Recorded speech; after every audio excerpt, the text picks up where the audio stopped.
तिथं धर्मभेद नव्हता, तिथं तुकड्या तुकड्यात जगणं नव्हतं. जे होतं ते सगळं अखंड उदंड पूर्ण पूर्णत्व. त्यांनी आपल्या प्रवास वर्णनामध्ये ते सगळं रशियाचं लिहिलंय. आवर्जून वाचायला हवं. माझा रशियाचा प्रवास किंवा रशियाची भ्रमंती नावाचं अण्णाभाऊ साठेंचं सगळ्यात सुंदर प्रवास वर्णन आहे, वाचलं पाहिजे.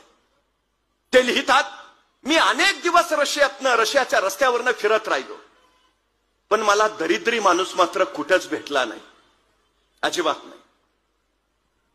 एवढंच नव्हे तर रस्त्याच्या कडेला पोस्टर लावलेली असायची आणि ती पोस्टर अत्यंत स्वच्छ असायची.